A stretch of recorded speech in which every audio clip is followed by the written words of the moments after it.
Hi friends, welcome back our channel. ఇవాల్టి వీడియోలో టేస్టీగా సాఫ్ట్గా ఉండే బనానా బాల్స్ని ఈజీగా ఎలా ప్రిపేర్ చేసుకోవాలో ఇప్పుడు చూద్దాం. ఇవి చాలా టేస్టీగా ఉంటాయి. అదేవిధంగా పిల్లలకి అప్పటికప్పుడే ఈ బనానా బోండాని ఈజీగా చేసి ఇవ్వచ్చు.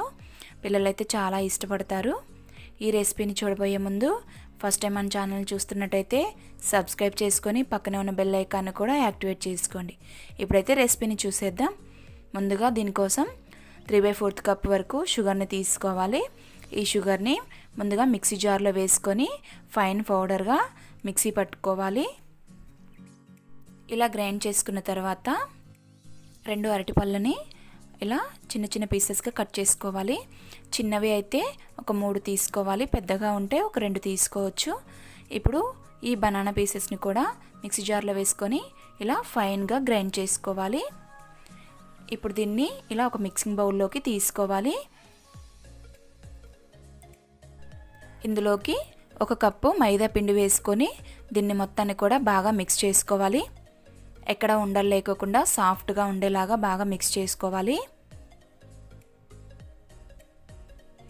ఇలా కలుపుకున్న తర్వాత ఇప్పుడు ఇందులోకి 1/2 స్పూన్ వరకు బేకింగ్ సోడా వేసుకోవాలి. అలాగే 1/2 స్పూన్ ఇలాచీ పొడి వేసుకోవాలి.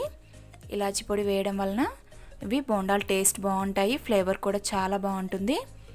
ఇప్పుడు ఇది మొత్తం కూడా మళ్ళీ ఒకసారి బాగా మిక్స్ చేసుకోవాలి. ఇంకా ఇందులోకి వాటర్ అనేది ఏం పోయకూడదు. దీన్ని ఇలాగే మిక్స్ చేసుకొని పక్కన పెట్టుకోవాలి.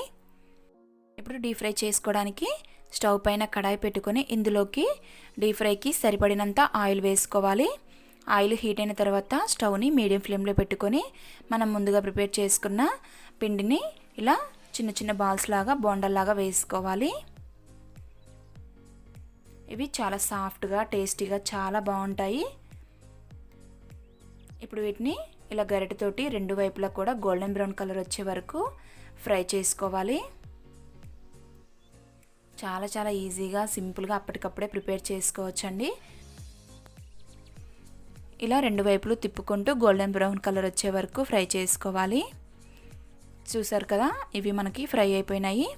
ఇప్పుడు వీటిని ఒక ప్లేట్లోకి తీసుకోవాలి.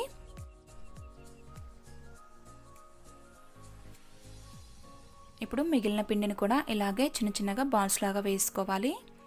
వీటిని కూడా 2 వైపులా గోల్డెన్ బ్రౌన్ కలర్ వచ్చాక ఒక ప్లేట్లోకి తీసుకోవాలి.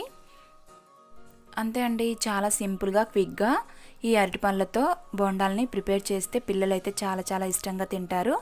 ఒకసారి మీరు కూడా తప్పకుండా ఈ రెసిపీని ట్రై చేయండి. అదేవిధంగా మీకు ఈ రెసిపీ నచ్చినట్టయితే లైక్ చేయండి, మీ ఫ్రెండ్స్కి రిలేటివ్స్కి షేర్ చేయండి.